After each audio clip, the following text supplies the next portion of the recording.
안녕하세요. 저는 한원정이라고 하고요.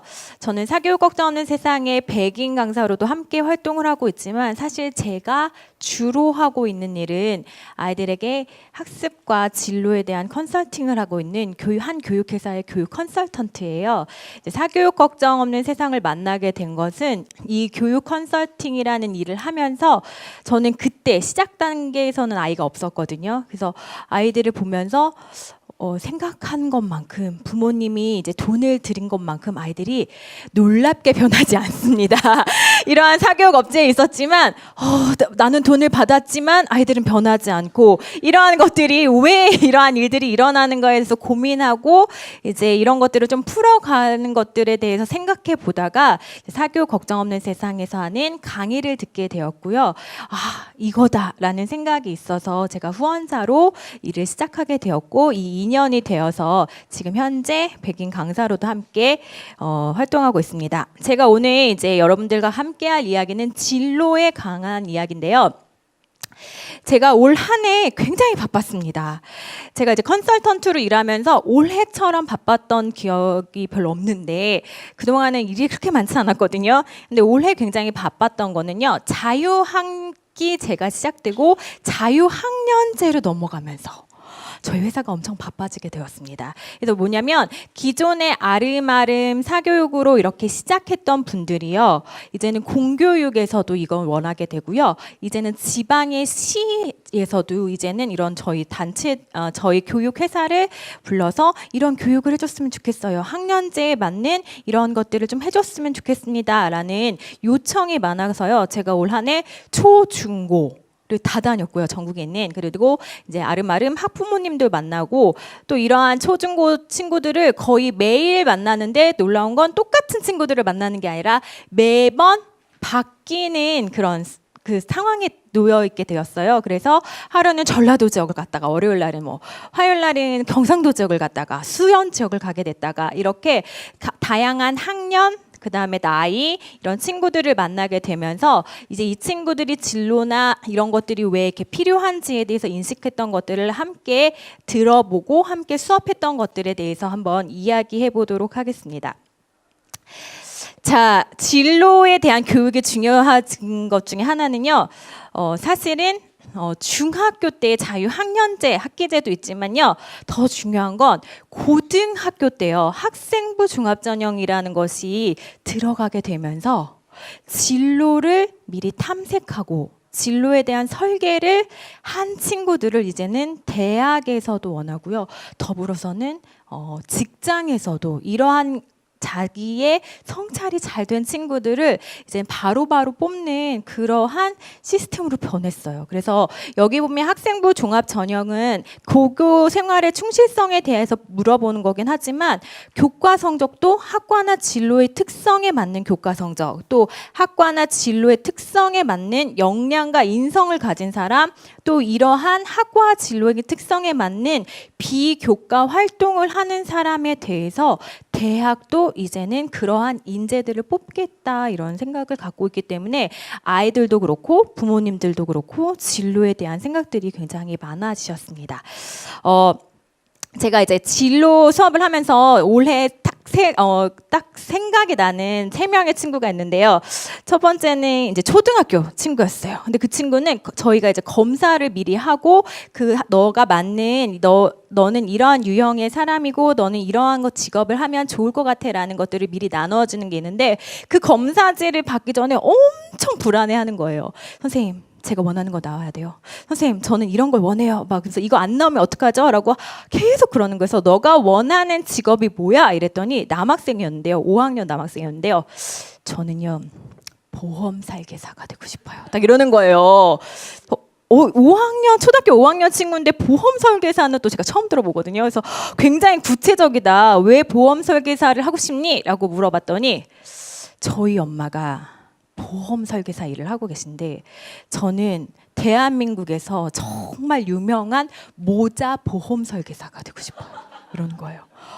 진로에 대한 아주 확고하고도 자존감이 아주 높은 친구였죠. 근데 그 친구를 보면서 제가 느꼈던 건 뭐냐면요. 엄마가 일을 하면서 굉장히 그 일에 대한 자긍심과 즐거워하시겠구나. 그러니까 아이가 저렇게 보험 설계사가 안 나올까봐, 내가 원하는 직업군에 안 나올까봐 저렇게 불안해하는구나라는 거 봤는데 실제로 그 친구가 원하는 직업군에 보험 관련, 금융 관련 일들이 나왔어요. 정말 너무 좋아서 그 검사지를 갖고 막 반을 돌아다니더라고요. 자, 그런 친구를 하면 봤고요. 두 번째는요, 제가 이제 아이들과 이야기하면서 자, 너희들이 정말 마음에 행복함을 주는 일들이 무엇이 있어라는 것을 반드시 이야기하게 합니다. 그럼 이제 다른 말로 물어보면요, 이거예요. 너희들한테 꿈이 있어? 이렇게 얘기를 해요. 그럼 초등학교 친구들은 막 손을 들어요. 저는 뭐가 되고 싶어요? 뭐가 되고 싶어? 그런데 한 몇 명의 친구들은 손을 들지 않아요. 제가 원하는 직업은 아직 없습니다. 이렇게 얘기를 해요. 아니야, 선생님은 꿈을 이야기한 거지 너가 어떠한 직업을 갖고 있는지 물어본 게 아니야. 나는 배틀그라운드에서 우리나라 제일 잘하는 사람이 되고 싶어요로 말해도 되고, 또 저는 어느 나라에 가서 여행을 하고 싶어요 라고 말을 해도 돼 라고 말하면요, 곰곰이 생각해요. 그래도 뭐라 그러냐면요, 모르겠어요. 저는 원하는 게 없어요 라고 이야기해요. 그 중에 한 친구가 자기 꿈은 이야기 못했어요. 그런데 그 질문이 나왔을 때 이렇게 했어요. 가만히 생각해 보니까요, 저를 행복하게 하는 것이 있습니다. 그게 바로 엄마가 회식한다고 전화하는 날이래요. 그래서 엄마가 회식한다고 전화 오면 자기는 그렇게 행복하대요. 제가 그 꿈인 것 같아서 엄마네 회사가 잘 돼서 엄마가 매일매일 회식을 했으면 좋겠다는 거예요. 자, 그게 꿈이었고요. 마지막 이제 고등학교, 자사고에 있는 한 고등학교 친구들을 만났던 기억인데요. 1학년 친구들이었어요. 아까 수학을 강의하셨던 분도 있지만 이 친구들이요, 수학 1학년 친구들이지만 거의 이과반에 지원하고 싶어하는 친구들이었기 때문에 굉장히 수학에 대해서도 선행을 굉장히 많이 했더라고요.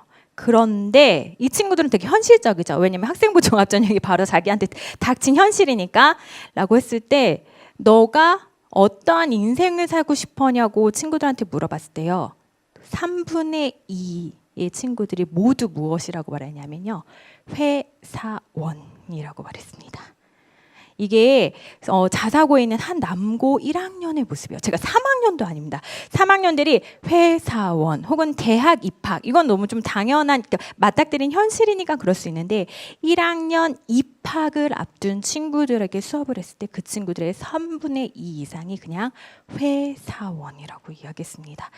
자, 진로는요, 마음에 따라가는 길이에요. 그런데 중요한 건 마음만 가지고 갈 수는 없습니다. 그래서 이렇게 우리의 생각을 함께, 뇌와 함께 따르는 길을 가야 되는데요. 자, 천사가 이제 얼마 남지 않았죠. 크리스마스인데 천사가 나타나서 우리에게 지금 당장 네가 소원을 말하면 한 가지 소원을 드려주겠다고 합니다. 무엇라고 얘기하시겠어요? 한 분만 말씀해 보실까요? 자, 당장의 소원 어떤 걸 원하시겠어요? 통일을 원하시겠다 그럽니다. 와, 네. 자, 많은 사람들이요, 통일을 이야기하거나 대부분 대학 입시, 학생들은 대학 입시, 뭐 좋은 직장을 갖고 싶어요. 아까 말한 친구들, 고등학교 1학년 친구들처럼 회사원 이런 것들을 원할 수 있겠죠. 근데 이제 대부분의 사람들이요, 로또 당첨이나 돈과 관련된 이제 그런 소원을 말할 거예요. 근데 놀랍게도요, 많은 사람들이 이러한 과정은 행복해지기 위한 과정이잖아요. 그런데 바로 이런 천사한테 저는 행복해지고 싶어요라고 말하지 않는다고 합니다. 저도 마찬가지였던 것 같아요. 제가 평생을 두고 행복해지고 싶었지 않아요. 천사가 만약에 나한테 물어봤을 때 무슨 소원을 빌지? 당장에 내년에 좀 더 바빠지는 거, 아니면 좀 더 좋은 집에 사는 거라는 것들을 생각해 보지, 한 번도 내가 좀 더 행복해진 것에 대해서 생각하거나 고민하지 않는다는 거예요. 진로를 물어봤을 때 대부분의 어른들이나 선생님들이요, 요즘 아이들에게 꿈에 대해서 이야기해요. 꿈이 뭐니? 그렇다면 아이들은 어떻게 인지하냐면요, 되고 싶은 일, 해야 하는 일이라고만 생각합니다. 그래서 우리가 조금 더 아이들과 함께 이야기했을 때는요, 야, 지금 당장 너를 행복하게 했던 건 뭐니? 아까 엄마가 회식해서 늦게 들어올 때 제가 너무 행복할 것 같아요 라고 말했던 친구들처럼요, 오늘의 너가 행복했던 것이 무엇이니? 오늘 너를 행복 행복하게 만들었던 것이 무엇이니, 그리고 앞으로 너를 행복하게 할 수 있는 것들이 무엇이 있니라는 것들에 대해서 조금의 단어지만 바꾸어서 이야기한다면요, 아이들은 이제 이야기할 수 있을 거라고 생각합니다. 자, 진로는요, 진로 교육을 이렇게 나라에서도 하게 되고, 저는 이제 탈북 친구들도 3년 동안 계속 매주 만나고 있고요. 심지어 종교기관에서도 진로 관련된 수업을 하고 있어요. 이렇게 모든 나이와 이런 종교 이런 것들을 다 떠나서 우리나라가 이렇게 진로라는 것들에 대해서 굉장히 중요하게 생각하는 것 중에 하나는요, 바로 진로는 전문가를 만들어내는 일이기도 합니다. 그래서 예전에 우리가 직장이라는 개념에서 이제는 직업이라는 개념으로 우리가 좀 바뀌었는데요. 어제 저희 신랑이 굉장히 충격적인 이야기를 했습니다. 저희 신랑이 45살인데 어제 오더니, 이제 내가 45살이 됐으니까 그렇게 원하던, 아이들이 원하던 회사원인데, 회사에서 나는 명예퇴직 명단에 올해부터 올라가고 있어. 내년에도 올라갈 거고 내후년에도 올라갈 거야. 이제 나는 다른 것들을 준비해야 될 수도 있어 라고 어제 말했어요. 이렇게 우리가 전문가를 만난다는 건요, 사실은요, 아이들이 40대와 50대에 어떻게 살 것인가를 고민하는 전문가를 만나는 것입니다. 그래서 10대나 20대 때는 그 전문가가 될 수가 없어요. 40대와 50대가 됐을 때 마을에 있는 전문가가 되던가, 수학을 하는 전문가가 되는가, 영어를 좀 더 잘 가르칠 수 있는 전문가의 영역에서 어떻게 자신의 역량을 표출할 수 있는지를 고민해야 되는 진짜 똑똑한 나이지, 10대, 20대 때는 그것들을 규정할 수가 없다는 것입니다. 자, 마지막으로는요, 진로를 고민할 때 아이들한테 너가 뭐가 되고 싶니? 라고, 행복하고 싶니? 라고 했을 때는 단순하게 이야기가 끝나버립니다. 그럴 때 가정에서 부모님들이, 또 주변에 있는 어른들이요, 한 번 더 물어보셨으면 좋겠던 거는요, 바로 무엇이 너를 좀 더 의미 있는 삶으로 만들 수 있는가입니다. 자, 여기 보면 여러 가지 손들이 모여 있는데요. 나와 너를 넘어선 우리라는 입장에서 내가 할 수 있는 일이 반드시 있습니다. 왜냐하면 진로는 자신의 강점을 이용해서 자신의 가치를 증명하는 길이기 때문에, 자, 나와 너를 넘어선 우리가 좀 더 의미 있는 것들을 해볼 수 있다면, 네가 원하는 직업을 통해서 어떤 의미를 찾을 수 있니? 더 나아가서는 네가 하는 공부에서 어떤 의미를 찾을 수 있니? 라고 아이들과 함께 이야기해 볼 수 있는데요. 의미 있는 삶에 대한 제가 굉장히 좋아하는 시가 있습니다. 미국의 랠프 와일드 에머슨이라는 시인이 쓴 시인데요. 건강한 아이를 낳든 한떼기의 정원을 가꾸든 사회 환경을 개선하든 자기가 태어나기 전보다 세상을 조금이라도 살기 좋은 곳으로 만들고 떠나는 것, 한때 이곳에 살았으므로 해서 단 한 사람의 인생이라도 행복해지는 것, 이것이 진정한 성공이다라고 이야기하고 있는데요. 아이들과 진로를 이야기할 때 아이들은 단순히 성공, 돈의 부유함 이런 것들을 얘기하지만, 우리가 좀 더 의미를 가지고 살아갔을 때 너가 좀 더 멋진 진로를 만들어 가고 있다, 이렇게 이야기할 수 있을 것 같습니다. 마지막으로요, 저도 올해 의미 있는 일을 해야 되잖아요. 제가 이렇게 가르치지만, 그래서 이 바쁜 와중에 저도 비영리 단체를 하나 만들었어요. 아까 남태현 선생님이 얘기하신 것처럼요, 저도 마을을 위해서 비영리 단체를 만들어서 저는 이제 서류 일을 많이 도와드렸거든요. 그래서 돈을 받아서 서울시에서 돈을 다시 대주는 일인데요. 더 의미가 있는 거는 저희 동네는 좋은 전원주택도 있고요. 그리고 장애인 아파트도 있는 아주 독특한 곳이에요. 그런데 저희 동네 그 장애인 아파트에서 5년 동안 매주 금요일마다 아이들을 모아놓고 전래놀이를 해주시는 분이 있으셨어요. 5년 동안. 자, 그럴 때 장애인 아파트에 있는 친구들이요, 이렇게 주섬주섬 와요.